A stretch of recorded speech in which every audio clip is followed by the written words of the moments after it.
Assalamualaikum warahmatullahi wabarakatuh. Innal hamdalillah nahmaduhu wa nasta'inuhu wa nastaghfiruh wa na'udzu billahi min shururi anfusina wa min sayyiati a'malina. May yahdihillahu fala mudilla lahu wa may yudlil fala hadiyalah. Ashhadu an la ilaha illallah wa ashhadu anna Muhammadan abduhu wa rasuluh. Allahumma salli wa sallim ala sayyidina habibina al-Mustafa Muhammad sallallahu alaihi wasallam. Arsala rasulahu bil huda wa dinil haqq liyuzhirahu ala ad-din kullih wa kafa billahi shahida wa ba'. Wa qala Allah ta'ala fil Qur'anil aziz ba'da a'udzu billahi minasy syaithanir rajim.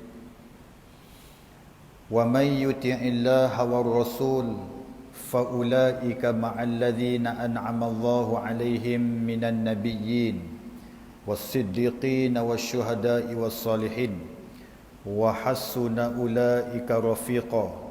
Sadaqallahul azim. Alhamdulillah, syukur banyak-banyak kepada Allah Subhanahu wa taala di atas ruang dan peluang yang Allah berikan pada kita pada tengah hari yang penuh barakah ini. Mudah-mudahan pertemuan di saat ini mendatangkan rahmat dan kasih sayang Allah, dan mudah-mudahan Yaumul Jum'ah Al-Barakah ini mendapat keampunan serta keberkatan di dalam kehidupan kita, insya-Allah. Jadi tuan-tuan yang dikasihi Allah sekalian, kita nak berbicara berkenaan dengan tazkirah Jumaat pada hari ini, insya-Allah, berkisar berkenaan dengan amalan-amalan yang boleh membahagiakan kita sampailah di akhirat kelak nanti, insya-Allah. Bila ditanya berkenaan dengan amalan-amalan di dalam Al-Quran, di dalam suratul Nahli, Allah Subhanahu wa taala berfirman, "Man 'amila salihan min dzakarin aw untha wa huwa mu'min falanuhyiyannahu hayatan thayyibah wa lanajziyannahum ajrahum bi ahsani ma kanu ya'malun." Allah sebut, sesiapa di kalangan lelaki ataupun perempuan yang beramal soleh, maka dia akan dijadikan manusia-manusia yang beriman kepada Allah. Maka kehidupannya akan dipenuhi dengan kebaikan, yang Allah jadikan kehidupannya dipenuhi dengan keberkatan daripada Allah Subhanahu wa taala. Bahkan Allah gandakan segala amalan-amalan kebaikan yang didirikan di dalam kehidupannya di atas apa yang diamalkan waktu hidup di dunia dulu.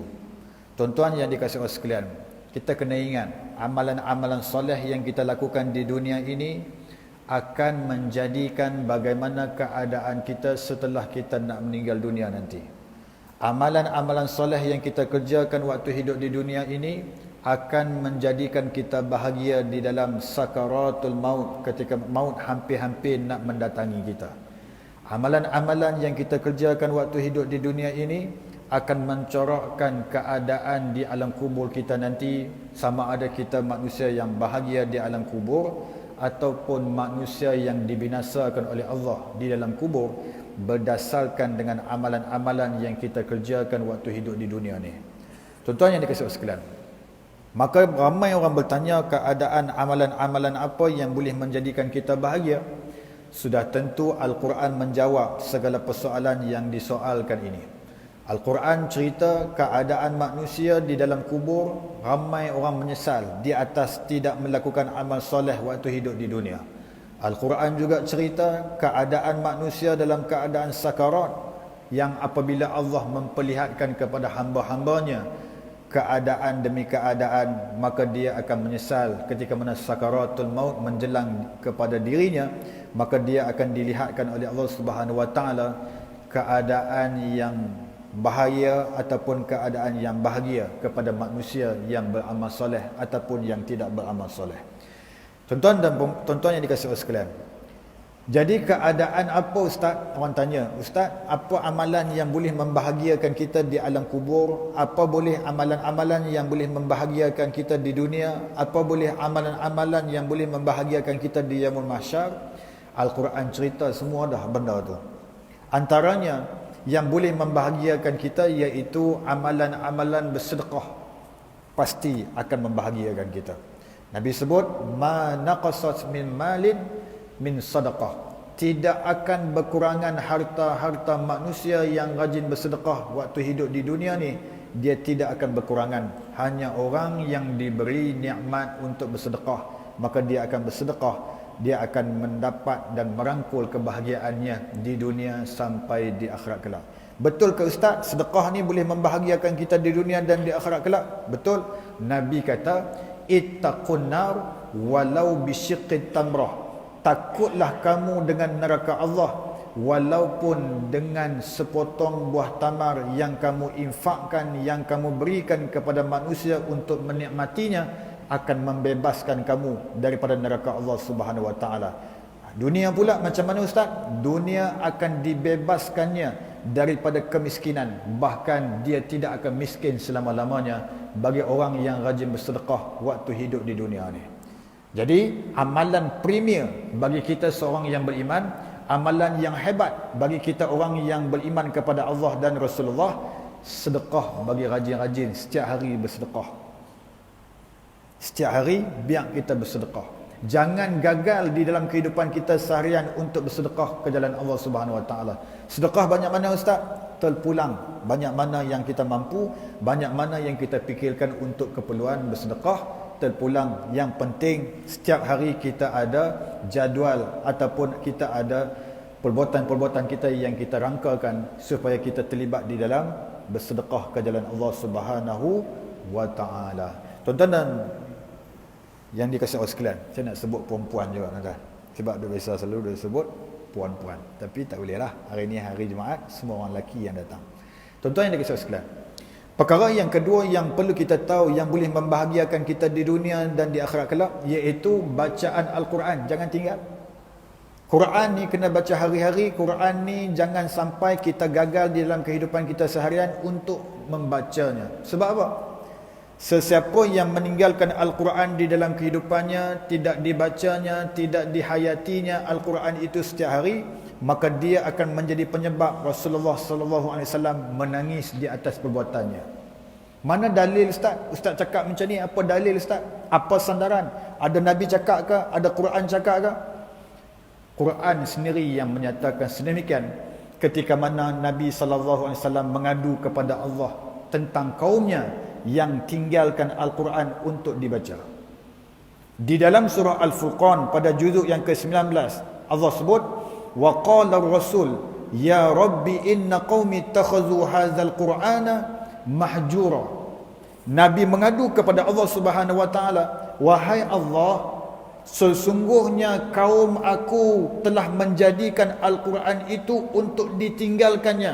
Dalam nada sedih dan pilu oleh Rasulullah kepada Allah Subhanahu wa taala kerana perbuatan manusia di zaman Nabi sallallahu alaihi wasallam yang meninggalkan Al-Quran untuk dibaca dan untuk dihayatinya di dalam kehidupan. Sebab tu jangan tinggal Quran. Orang nak bahagia, Quran. Orang nak mulia, Quran. Orang nak kaya, Quran. Orang nak rezekinya tidak dipendekkan oleh Allah, Quran. Orang nak rezekinya makin luas, Quran. Semua Quran. Sebab tu kalau kita sampai di Al-Azhar ataupun kita sampai di tanah-tanah Arab, di Jordan, di Mesir, keadaan orang-orang Arab, pemuda-pemuda Arab dengan Al-Quran itu sudah menjadi sinonim di dalam kehidupan mereka.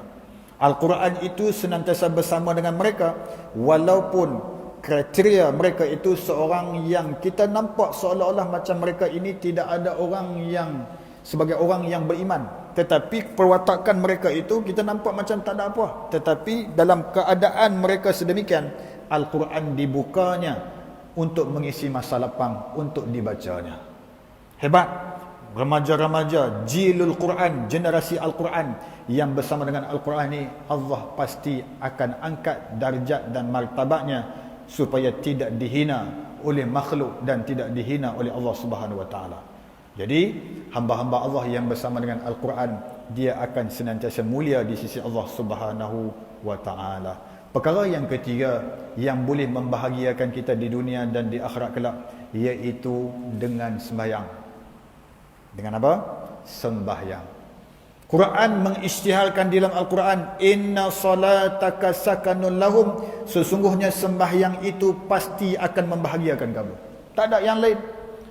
Cari pilah formula apa pun kebahagiaan. Cari pilah siapa-siapa pakar motivasi yang boleh memotivasikan manusia untuk bahagia. Last sekali dia akan jumpa Al-Quran. Dia akan jumpa solat. Solat itu Allah isytihar, Allah kata apa? Sesungguhnya sembahyang itu pasti akan membahagiakan kamu. Habis. Berapa ramai manusia yang gagal mendirikan solat di dalam kehidupannya, Allah jadikan keluarganya kucak-kacir. Berapa ramai yang gagal di dalam mendirikan solat di dalam kehidupannya seharian, Allah jadikan rezekinya sempit. Berapa ramai manusia yang gagal melaksanakan ibadah solat, Allah jadikan keadaan kehidupannya bercerai-berai. Kahwin pilah dengan perempuan berapa banyak pun, keadaan dia kahwin cerai, akibat solat gagal didirikan di dalam kehidupannya. Pasti berlaku bagi manusia-manusia yang gagal mendirikan solat di dalam kehidupannya. Ingat, sembahyang juga perkara yang pertama yang akan disoal oleh Allah ketika mana berada di alam barzakh nanti. Clear solat, clearlah semua. Bahagia solat, bahagialah semua amalan. Tetapi apabila amalan ibadah solat itu gagal dilaksanakan, maka akan menjadikan amalan-amalan lain ataupun keadaannya berada di alam kubur bertambah-tambah seksa dan binasa. Wa na'udzubillahi min zalik. Tuan-tuan yang dikasihi Allah sekalian, itu amalan yang ke berapa? Amalan yang ke 4. Tak tahu Ustaz cakap Ustaz amalan ke berapa Ustaz, kami dengar Ustaz cakap. Tapi yang tu amalan-amalan yang membahagiakan kita. Yang pertama tadi apa? Sedekah. Yang kedua tadi baca Quran. Yang ketiga solat. Dan yang keempat apa dia? Yang keempat solat tahajud setiap malam. Yang ni payah Payah, tetapi ganjaran dia sangat hebat di sisi Allah Subhanahu wa taala, sehingga Allah mengisytihar di dalam surah Al-Isra, wa minal laili fatahajjad bihi nafilatan laka asa ay yab'asaka rabbuka maqaman mahmuda.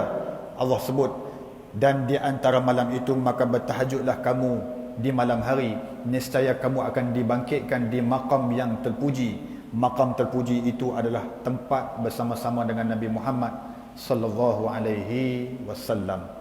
Macam mana ustaz tahu itu tempat Rasulullah? Orang tanya kita. So kita nak jawab apa? Tempat Rasulullah itu adalah tempat yang disebut sebagai maqam mahmuda. Sebab apa maqam mahmuda? Sebab doa yang kita selalu baca selepas azan dan iqamat, kita baca apa? Allahumma rabb hadhihi da'wati tammah was salatil qa'imah ati Muhammadanil wasilata wal fadilah wa ba'athu maqaman mahmuda. Tempat itu dibangkitkan oleh Allah SWT, iaitu tempat Nabi Muhammad SAW. Maka orang yang bangun tahajud, dia akan bahagia di dunia dan di akhirat kelak. Saya rasa cukup sekadar itu tazkirah ringkas kita pada tengah hari yang penuh barakah ini. InsyaAllah tajuk khutbah kita pada hari ini, sayangi anak muda, didik dengan bijaksana. InsyaAllah tajuk best ni tuan-tuan. Jadi kita dengar elok-elok khutbah, jangan lena tuan-tuan. Sekejap ya khutbah hari ni tuan-tuan, lebih kurang 7 minit dah habis dah. Tapi khutbah pertama lah 7 minit, khutbah kedua pun 5 minit, 8 minit macam tu ya, tak lebih 15 minit habis dah khutbah. InsyaAllah sama-sama kita dengar, kita ambil iktibar yang baik. Mudah-mudahan ada kesan daripada khutbah ke dalam diri kita untuk kita berubah menjadi manusia yang lebih baik dan lebih berkualiti di dalam kehidupan kita seharian, insya-Allah. Allah Taala alam. Wassalamualaikum warahmatullahi wabarakatuh.